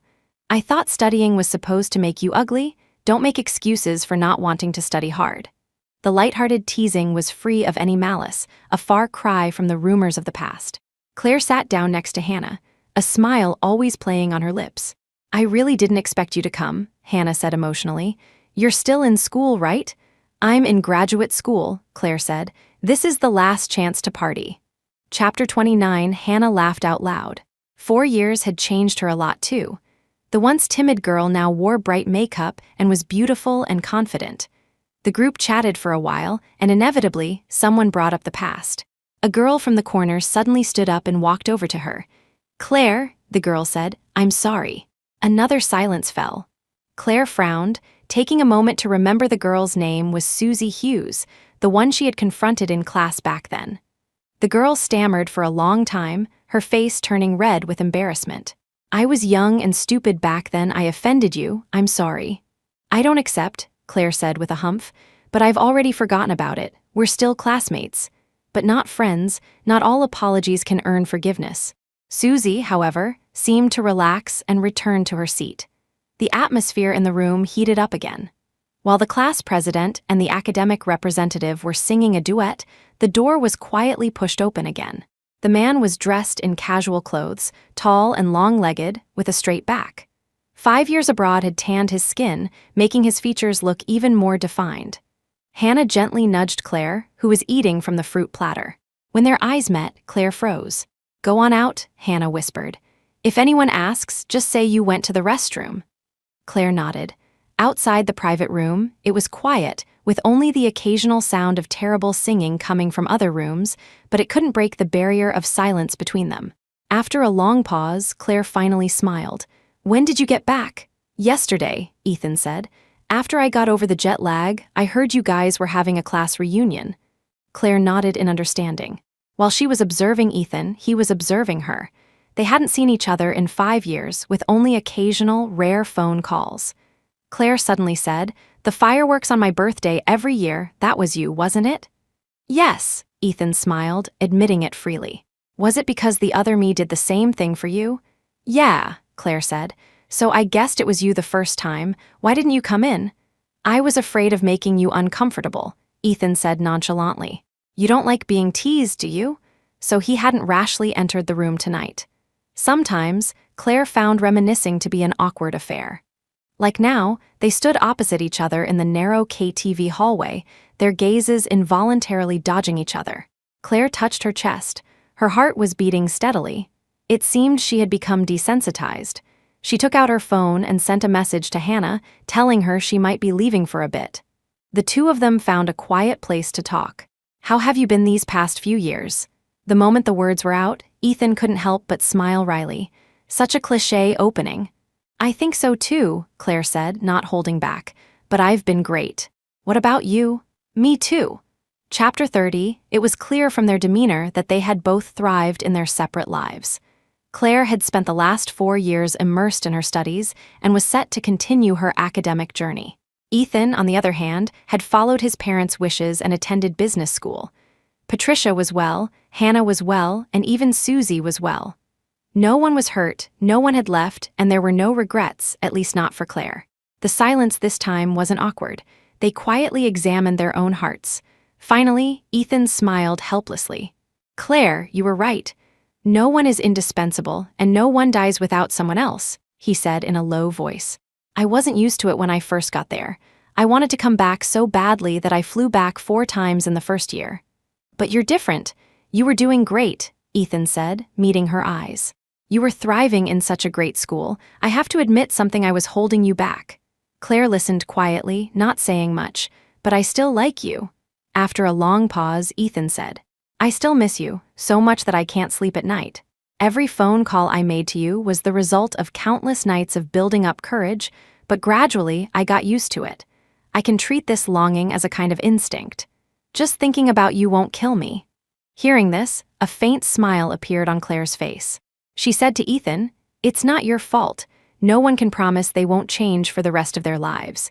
10 years goes by fast, but it's also a long time. I'm not surprised you fell in love with someone else.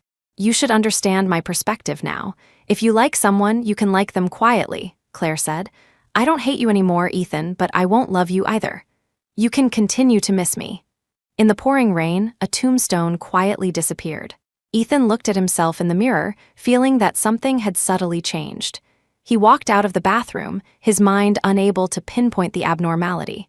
His secretary gently reminded him, "Mr. Hawthorne, today is your 28th birthday. Happy birthday. Are there any changes to your schedule?" "Yes." Ethan's expression became momentarily confused. He said in a low voice, "I've invited a friend to dinner." "Very good, Mr. Hawthorne." In the restaurant, Ethan adjusted his suit jacket. The person across from him was still as simply dressed as ever. As she sat down, the ends of her hair swayed gently.